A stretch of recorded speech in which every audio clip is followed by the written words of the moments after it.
Halo nih, Mas Bro, apa kabar? Semoga sehat selalu ya. Amin.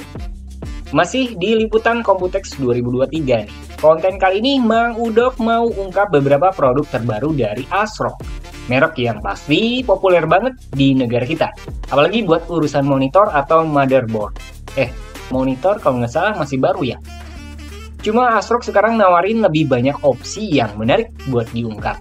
By the way, kali ini Mang Udok langsung ke booth-nya ASRock di area Komputex. Nah, pas datang langsung rame banget bro. Show off-nya dapat banyak produk fresh, ada pajangan PC case mode juga. PC modifikasi kayaknya bisa dibilang penarik minat pengunjung juga tuh. Malah Mang Udok perhatiin, gak cuma di booth-nya ASRock aja, tapi hampir ada di setiap booth ada case mode-nya. Cuma Mang Udok kali ini bakal preview produk terbaru ASRock. Beberapa di antaranya bisa cukup menarik buat diungkap, seperti motherboard, monitor, ya termasuk beberapa gaming gear terbaru. Oke, mari kita cek produk motherboard dulu yes. By the way, lini motherboard ASRock pada dasarnya kan ada dua platform tuh, antara AMD sama Intel. Nah, buat segmen sekarang Mang Udok mau fokus ke produk motherboardnya Intel dulu yes. Next konten buat platform AMD. Motherboard terbaru dari ASRock khusus buat platform Intel. Buat motherboard Intel sendiri, ASRock sekarang punya seri refresh nih. Khususnya buat chipset Z790, ada 3 sebenarnya. Phantom Gaming Z790 Nova Wi-Fi 7. Terus ada Z790 Riptide Wi-Fi 7 dan Z790 Lightning Wi-Fi 7. Seri Phantom Gaming Z790 Nova boleh dibilang jadi opsi premium di jajaran Mobo ASRock buat platform Intel. Malah kalau Mang Udok lihat sih ini jadi seri terbaik, sedikit di bawah Taichi lah. Nah, karena masuknya kelas high-end, banyak fitur melimpah dong. Contoh, Mobo ini punya networking lebih lengkap, entah LAN 5 Gbps dan udah dukung Wi-Fi 7. Kenceng dan pasti bisa jadi aset berharga jangka panjang. Entusias yang pengen dapat performa sistem terbaik, pakai Mobo ini bakal terbantu. Mengapa begitu coba? Mobo ini udah siap dengan CPU VRM yang powerful, terus kapasitor 20K yang solid, sama layer PCB 2 ounce yang diklaim bisa ngasih stabilitas terbaik di beban kerja paling ekstrim sekalipun. Buat seri Z790 Riptide Wi-Fi sama Z790 Lightning Wi-Fi, pada dasarnya tetap sama dengan seri sebelumnya. Cuma penambahan terbaru ini dukungan Wi-Fi 7. Sebelumnya kan belum ada Wi-Fi bawaan.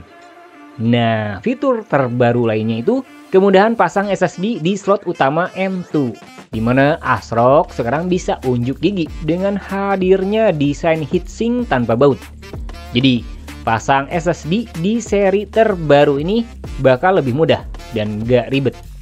Malah tercabut semua dengan heatsinknya. Sayang, fitur ini baru ada di 3 Mobo yang disebut tadi.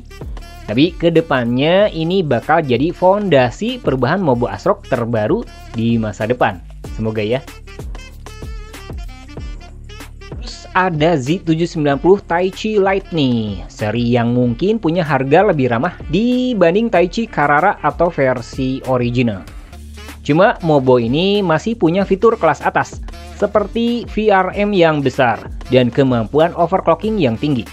Cuma minusnya mungkin estetika dirasa nggak seimpresif Taichi original atau bahkan Carrera. Terus ada beberapa pengurangan konektivitas di port I/O. Cuma sekali lagi, user masih bisa harapin fitur powerful di seri terbaru ini. Yang fresh lagi di Mobo ASRock buat Intel, khususnya seri Z790 adalah seri Live Mixer. Kelasnya itu masuk mid-range di jajaran Mobo ASRock Z790. Tapi sebenarnya masih punya banyak fitur unggulan. Desain tentu aja jadi magnet utama Mobo ini. Temanya itu loh yang trendy dan kece, sama warna yang cerah. Kalau potensi performa juga bisa oke dan worth lah, dengan dukungan VRM yang masih terhitung baik. Slot M2 juga cukup melimpah. Cuma mungkin Mobo ini punya networking terbatas, terus nggak ada integrated Wi-Fi. Audionya juga masih entry level, sama LAN-nya masih 2,5 Gbps. Pertanyaannya nih, kapan ini tersedia? Jawabannya sih segera. Kemungkinan pas CPU terbaru Intel dirilis tuh. Semoga aja ya, bakal tersedia lebih cepat tahun ini. Buat Mobo ASRock, platform Intel sisanya itu masih belum ada perubahan. Cuma masih layak lah buat pertimbangan sesuai dengan kebutuhan maupun anggaran yang dimiliki. Nah, selain motherboard, Mang Udok juga mau ungkap beberapa produk monitor. Soalnya ada beberapa produk unggulan yang terhitung baru banget diungkap di Computex. ASRock malah sekarang punya 6 pilihan monitor terbaru. 2 pilihan unggulan itu ada di seri PG558KF dan PG32UMF.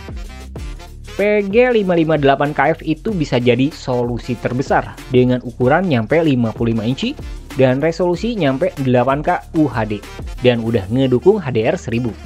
Mantap kan punya monitor segede gaban ini di kamar? Nah, kalau PG32UMF ukurannya 32 inci, resolusi 4K dan nawarin refresh rate nyampe 144 Hz. Tingkat kecerahan nyampe 600 nits, sama dukungan HDR-nya itu 1400. Dan rating DCI-P 3 itu nyampe 97%. Nah, portnya udah HDMI 2.1 dan DP 1.4 sama Type-C yang ngedukung power delivery 3.0 90 watt, termasuk port USB-A. By the way, resolusi 4K 144 Hz itu bisa dicapai pakai HDMI 2.1. Terus di bawahnya itu ada PG27KF2A yang punya spek mainstream, resolusi 2K QHD dan refresh rate 165 Hz. Desain Phantom Gaming masih ada. Terus udah ada antena Wi-Fi built-in eksklusif. Itu diklaim bisa mastiin Wi-Fi yang stabil pada PC. Terakhir, ASRock nantinya bakal punya model entry level dan semoga aja harga lebih ramah atau sedikit peningkatan lah. Ada 2 model antara A27FE dan A24FE.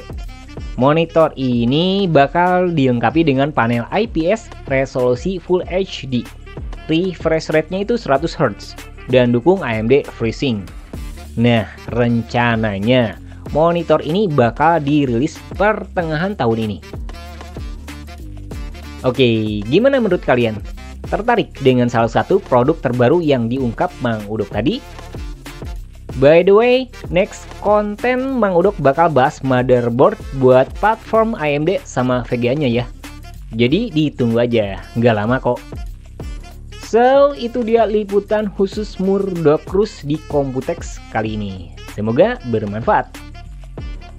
Jangan lupa like dan subscribe-nya.